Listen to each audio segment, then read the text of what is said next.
Oke, Bang Ronald, Reza, Ibu, Om, akhirnya sampai di Jakarta nih. Perjuangan untuk mencari keadilannya sampai di Jakarta. Oke, kemarin kan sempat sidang. Saya minta ini dulu deh sedikit deh. Kenapa sampai pada akhirnya harus ke Jakarta? Apakah memang harus menuntut sampai ke Jakarta sampai bisa ketemu Dena juga di Jakarta lebih mudah seperti apa? Pada kencangan ya Bang? Ya, enggak begini.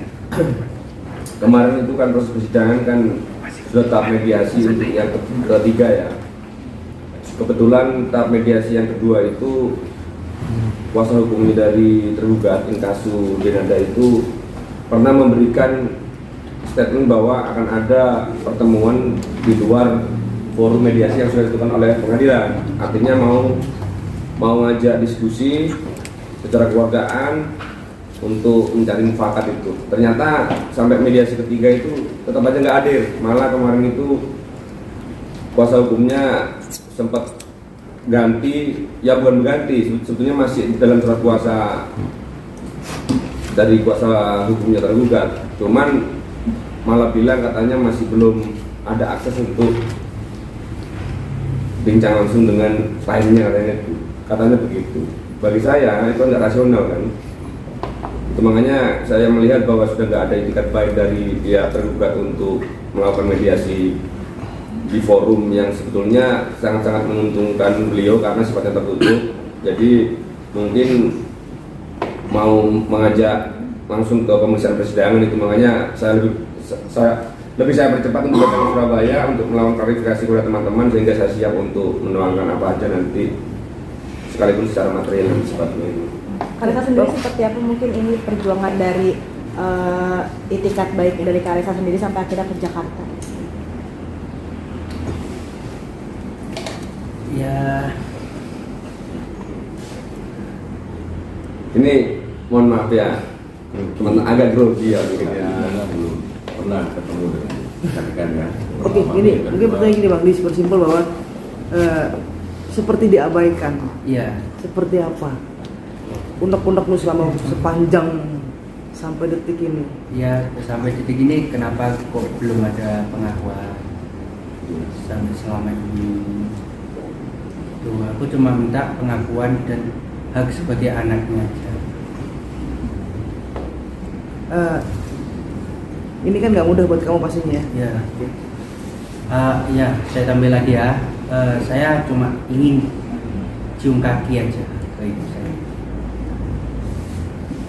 Oke, Bang atau Ibu yang tahu selama ini hadir untuk Reza pastinya sepanjang hidupnya.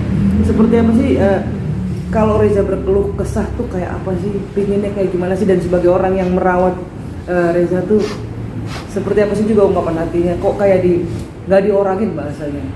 Iya, saya kan dari kecil udah sama saya dari umur berapa hari diberikan pada saya. Tapi anak ini kan tambah lama tambah besar karena udah banyak temennya yang bilang kamu itu bukan anaknya Mama Rati, kamu anaknya Denada semua.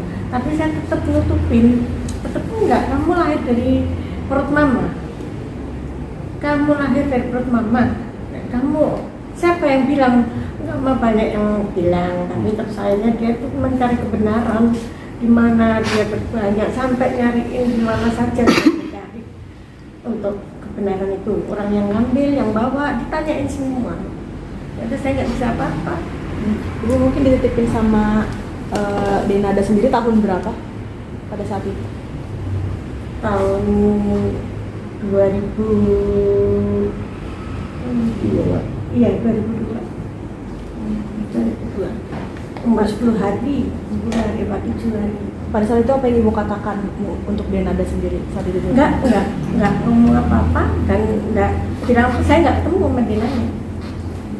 Neneknya Dena yang memberikan saya neneknya, terus di waktu itu masih di bandara Banyuwangi masih belum ada, jadi dijemputlah sama orang yang di rumah sama bapaknya sama emak yang biasa masakin di rumah, dijemput di bandara Surabaya, terus dibawa ke rumah, dibawa ke hotel dulu, saya ambil di hotel.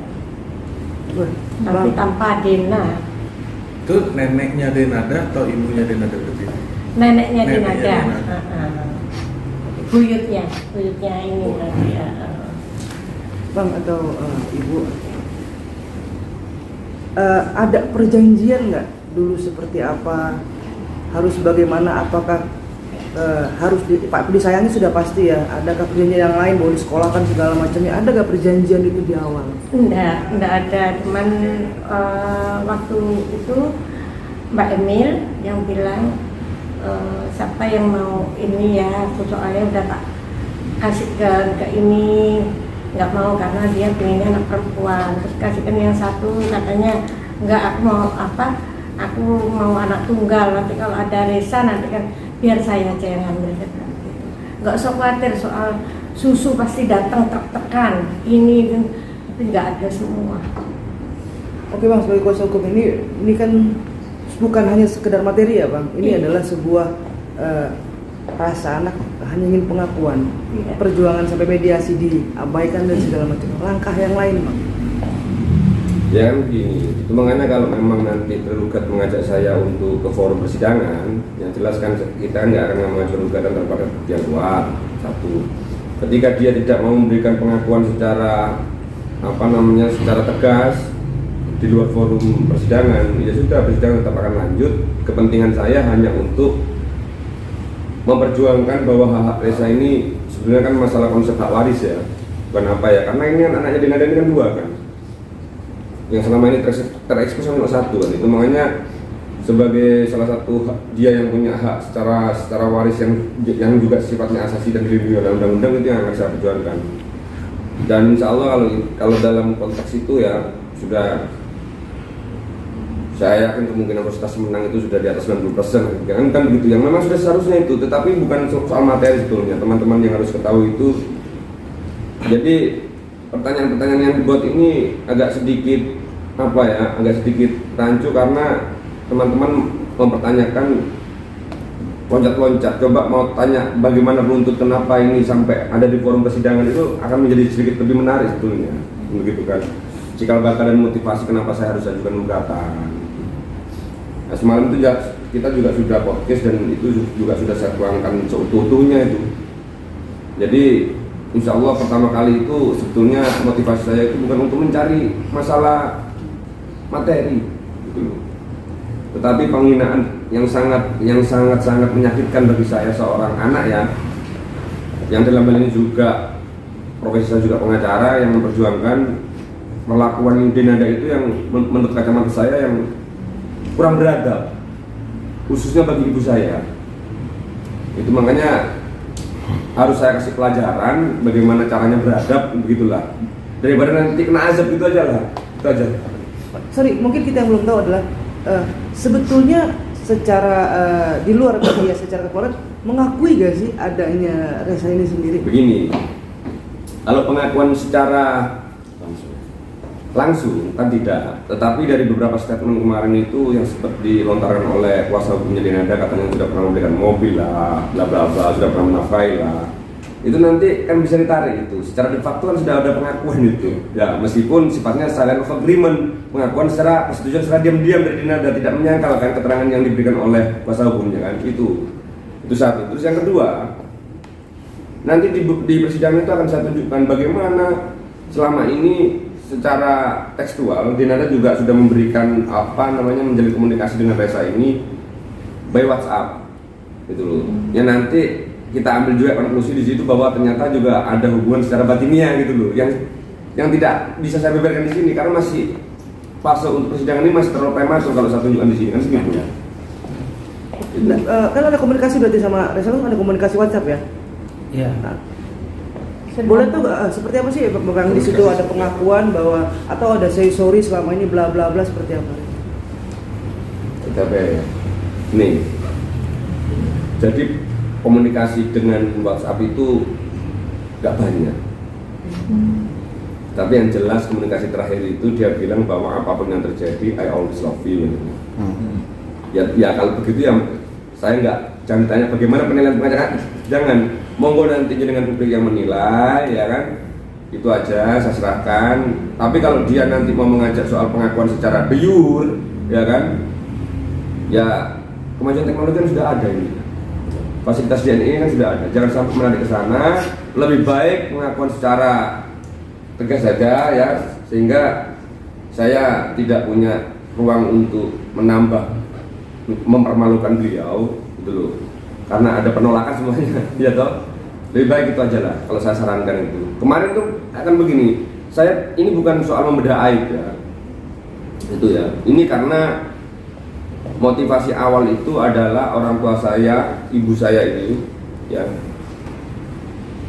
Di rumah itu didatangi polisi berseragam dan dilaporkan dan juga disomasi sama adiknya Denada. Namanya Muhammad. Pria mobil yang ibu saya ini nggak tahu apa-apa. Pertanyaannya, kok ibu saya yang dilaporkan? Begitu. Padahal yang pakai kan resa, begitu kan? Nah, kebetulan karena fisiknya lemah, sakit-sakitan, telepon saya nangis, ya, nangis. Akhirnya saya yang selaku anak kan dia emosi. Ya, sekarang siapa anak yang tidak sakit hati ketika ibunya begitu kan begitu. Nah, saya kontak secara persuasif kepada pihaknya Muhammad ini, kenapa kamu kok ambil langkah itu? Kok tidak datang aja ke rumah menanyakan baik-baik, kok malah mendatangkan polisi dan menyuasi, kan begitu kan? Bagi saya itu langkah yang sinting kan begitu. Kalau secara terang-terangan dia mau mengajak saya untuk bermain di ranah hukum, ya saya siap. Soalnya perkaranya kan panjang jadi ceritanya kan. Itu makanya kalau saya buka, saya siap membuka dan akhirnya kalau kemudian mengakibatkan banyak potensial loss yang ditanggung mereka, kita sudah gak ada lagi. Kita ini gak punya potensial loss sudah. Karena potensial loss itu ada di pihaknya Denada karena dia kan public figure kan. Itu makanya jangan sampai kemarin ini potensial loss sudah menjadi beberapa itu menjadi actual loss yang dirasakan Denada ya. Itu makanya saya ini diajak ngomong baik-baik nggak ada, bahkan ketika sudah saya ajukan gugatan masih ada jeda waktu itu untuk menyelesaikan di forum yang lebih tertutup mediasi. Seharusnya kalau dia punya kebijaksanaan ambil kesempatan itu, malah tidak pernah hadir, malah pengacaranya memberikan statement yang ngawur bagi saya, yang nggak rasional, masih belum bisa dapat akses komunikasi dengan Denada lah. Yuk tanda tangan surat kuasa gimana caranya? Yuk punya itikat untuk hadir apa enggak, itu aja sudah kemarin itu. Karena saya baca, ini kita dipermainkan kan. Karena kalau bagi saya alasan-alasan yang ngawur itu merupakan penghinaan intelektual bagi saya. Itu makanya saya minta saya langsung datang ke Jakarta ini untuk menunjukkan. Bahkan semalam saya podcast itu untuk memberikan keterangan secara runtut, logis, ya sistematis dan apa adanya, tidak pernah saya tambah dan nggak pernah saya kurangi. Saya bertanggung jawab penuh kalau ternyata dalam podcast itu ada keterangan yang tidak bisa saya buktikan nanti.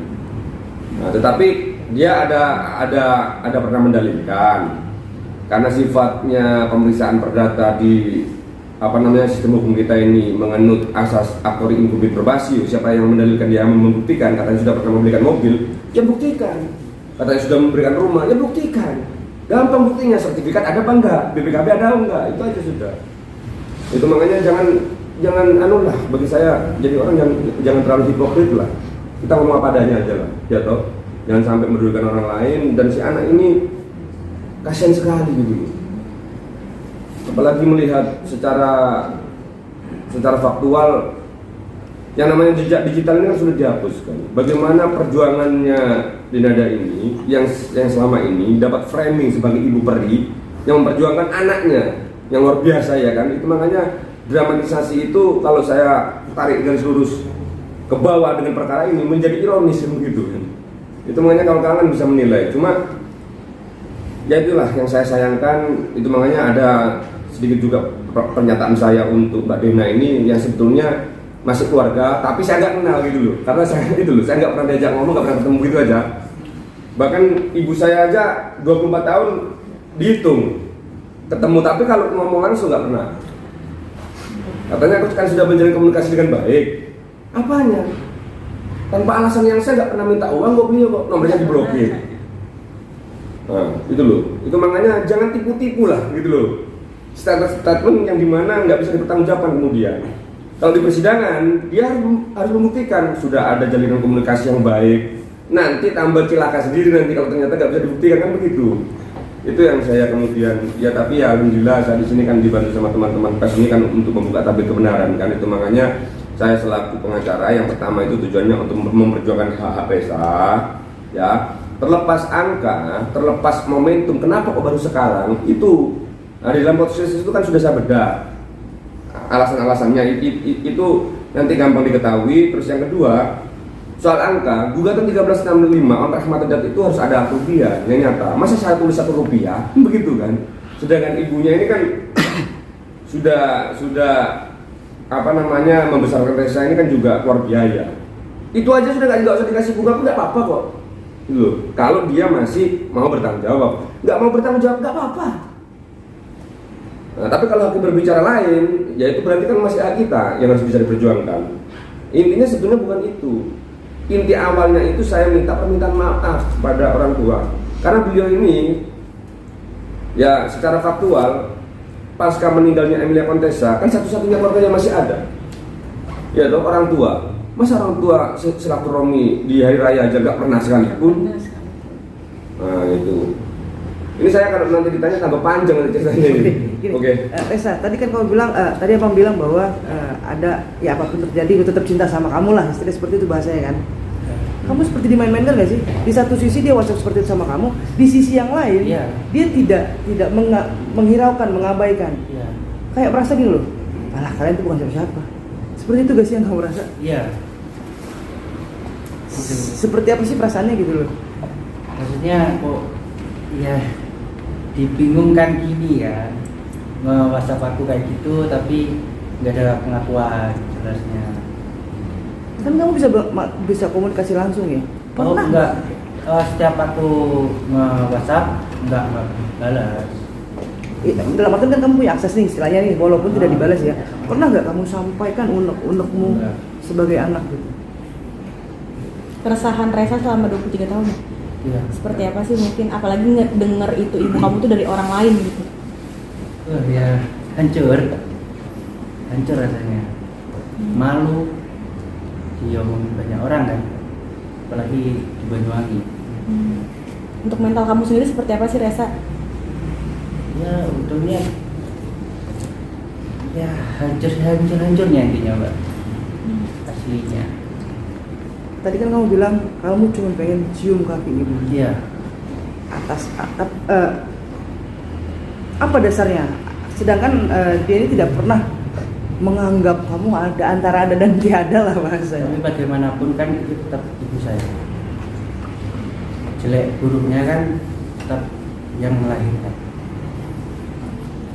Kemarin juga katanya ke salah satu stasiun TV, mungkin Denada sendiri mengisi salah satu acara tersebut. Ketemu nggak sih sama Denada sendiri? Gimana? Katanya Reza kemarin ke salah satu stasiun TV, mungkin ketemu nggak sama Denada? Boleh saya tahu nggak perasaan kamu ketika kamu tidak diakui, kamu susah, kamu sakit sendiri, hanya mereka lah yang ada di samping kamu. Iya. Kamu lapar dan segala macamnya, tapi di satu sisi ketika kamu lihat televisi, wow, hidupnya amazing. Apa sih? Kalau kamu boleh ngomong dan mengumpat bahkan, kamu mau ngomong apa? Ya, kenapa kok ada, ibaratnya ada aku yang sehat maksudnya, kenapa kok sampai gini? Padahal anaknya yang Aisyah itu sakit kayak gitu sampai Mbak Denadanya sampai jatuh kayak gitu. Tuh, ya ini ada. Oke, ketika yang di sana tidak mengakui secara langsung, Ya. tapi kamu ada sedikit kekuatan nggak ketika kamu muncul orang bilang banyak mirip? Iya ada. Untuk tenang. Oke, ibu kan dari kecil dari merah lah ya sama ibu. Iya. Tadi kan Mas udah jelasin bahwa ini bukan sekali lagi bukan masalah uang semata. Iya. Kalau ibu sebagai orang yang pada akhirnya paling tahu nih perasaannya Reza, apa sih yang ibu tenangkan untuk Reza? Dan seluka apa sih hati ibu kalau saya boleh tahu? Ya saya tentu kecewa sekali. Dia nggak pernah ngucapin terima kasih, minal aidin, kok gini, kok nggak ada aku nih apanya. Paling nggak kan dia itu udah kehilangan orang tua, kan mestinya harus saya ini orang tuanya kan, tapi nggak ada komunikasi sama sekali, nggak ada. Bu, perihnya saat itu menutup-nutupin terus dari Reza selama puluhan tahun seperti apa sih? Iya. Batin kan bergejolak pasti. pasti banyak kan orang yang ngomong, enggak, ini juga nangis, Ma, aku ini anaknya siapa yang benar, Ma? Kamu anaknya Mama, lahir dari perut Mama, sampai sekarang saya nggak pernah ngomong kalau ini anaknya, tapi dia tahu dari orang lain, dia sampai cari sendiri, sampai apa, nyari sendiri.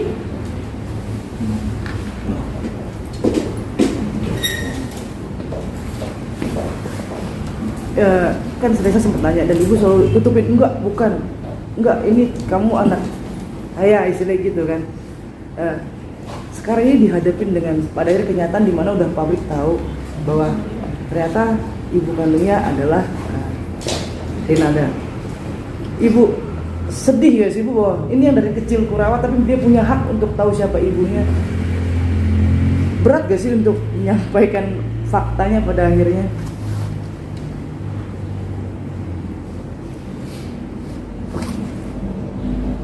Oke abang mewakili. Mungkin pertanyaan lainnya. Iya. Coba ulang lagi.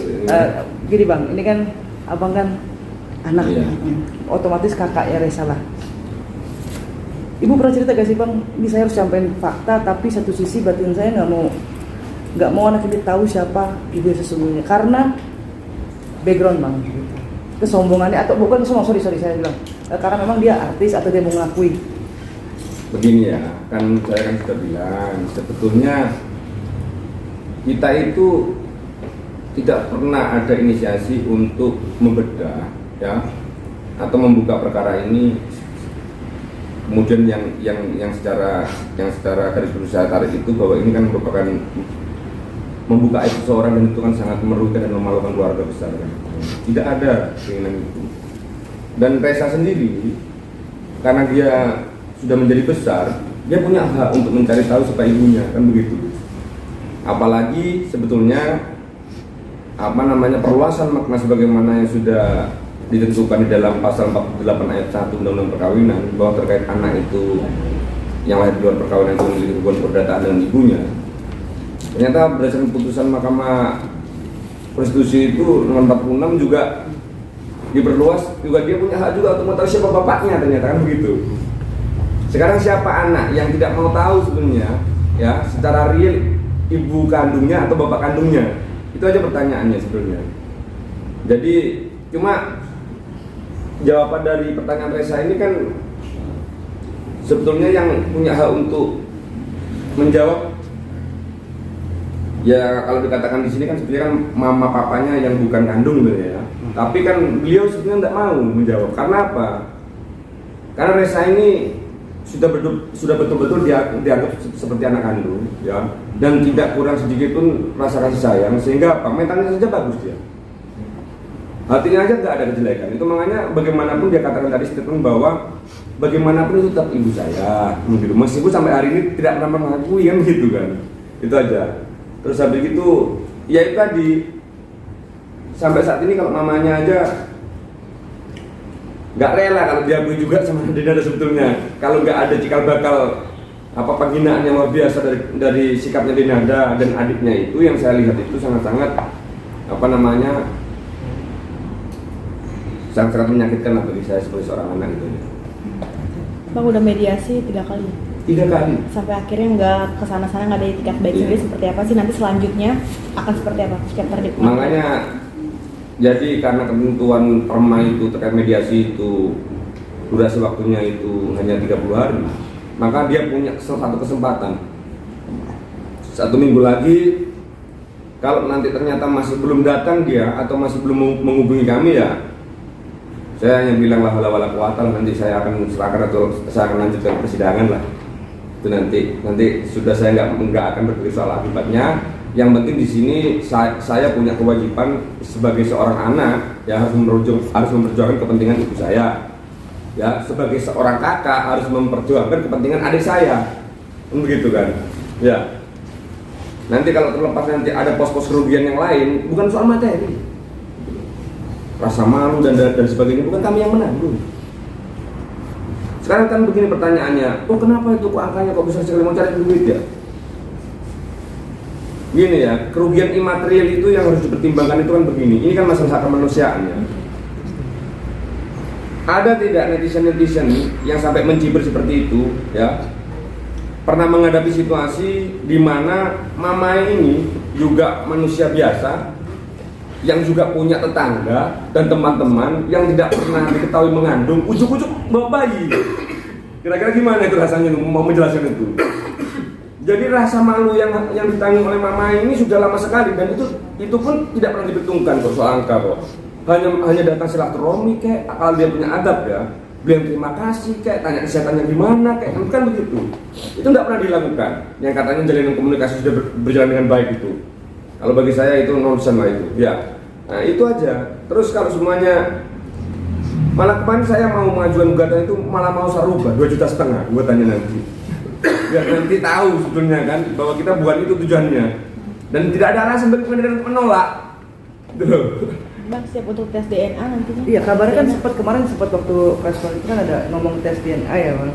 Begini, jadi kalau semuanya nanti ada sikap juga yang juga penolakan soal pengakuan Reza ini secara tegas dan nyata ya, dia nggak mau menyampaikan atau dia mengambil sikap yang kemudian menghadapi sari persidangan, ya itulah langkah akhir yang saya ambil kan harusnya kan tes DNA, di mana akurasi datanya kan sudah 99,99%, itu loh, ya so? Nah kalau itu pun yang akan diambil ya sudah, saya cuma butuh aja putusan pengadilan terlepas nanti akibatnya gimana. Saya hanya menjaga bahwa yaitu anak ini yang sudah dilahirkan dia punya hak yang sifatnya asasi ya. Di satu sisi itu merupakan hak waris, terlepas dia mau mengakui apa tidak, kan kasihan masa depan kan nantinya kan, ya itu aja. Dan sebetulnya tujuan awalnya sebenarnya bukan itu loh ya, ingin hanya diakui. Di podcast itu dia bilang, saya nggak pernah minta uang, saya bisa cari uang sendiri ibu, ya toh. Yang sempat kemarin itu soal mobil ya, disuruh nge-grab, dan pernah nge-grab, gitu loh. Nggak butuh, nggak apa-apa, dia bisa cari uang sendiri, nggak apa-apa itu. Tapi kan rasa kemanusiaan ibu ini punya nurani apa enggak, gitu aja sudah. Itulah ya. Apalagi mengganggu ibu saya, dan yang saya lihat saya harus bersikap dan bertindak ya sudah cukup. Oke Bang, terakhir dari saya Bang, apa sih yang ngedasarin begitu angkuhnya, begitu ada tendensi apa sehingga tidak mau mengakui? Apa ada rasa malu atau seperti apa? Kalau abang atau ibu bisa melihat dari sudut pandang yang lain lah gitu. Apa sih dasarnya? Sulit banget ngakuin anak.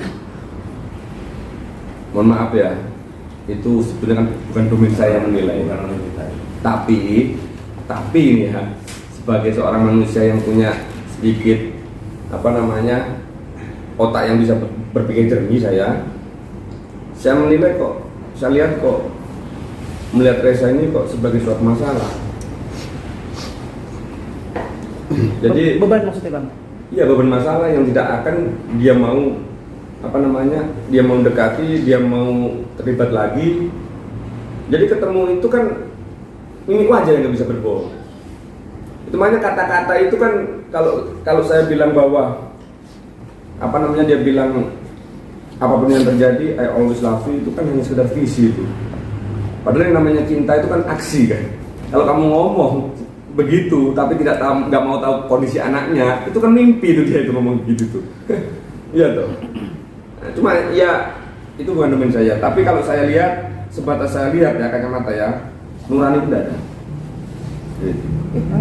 Bang, tadi kan abang cerita soal hak untuk mengetahui ayahnya, mungkin sudah diketahui saat ini ayahnya. Oh ya, itu masih domain yang saat ini Reza masih merasa tidak diperlukan, karena yang jelas ya karena keluarga inti itu yang memang betul-betul seperti Denada, almarhum Emilia Contessa itu kan yang sudah sangat-sangat melibatkan secara sentimen kan pada Reza ini kan dari perkembangan kan. Mungkin ya itu haknya Reza itu, kalau itu saya nggak bisa menjawab, tetapi mungkin next, dan saya nggak mau melakukan praduga sehingga nanti bisa berasumsi dan kemudian bisa menimbulkan fitnah kepada orang lain ya. Meskipun info itu saya tahu kan begitu kan, itu tapi itu masih belum perlu saya pegang ya, nanti aja lah lihat perkembangannya kalau soal itu. Bang, ini kan agak di luar nalar sebenarnya. Ibu yang bukan ibu kandung itu mati-matian menjaga perasaan Reza, sementara orang yang disebut sebagai ibu kandung justru menolak. Kalau misalkan nanti Denada sampai ujung itu tetap tidak mau mengakui gitu, Reza ada mau memaafkan nggak ibunya gitu ketika sampai dikejar memang tetap nggak mau ngaku sebagai anak, iya sebagai anak tuh ikhlas nggak memaafkan ibu. Kenapa? Ya kayak tadi, bagaimanapun dia tetap aku nganggapnya gitu. Tapi ya dalam hati tetap bakti anak kepada ibu kandung. Ada rasa benci nggak sih? Enggak. Bener tulus ikhlas.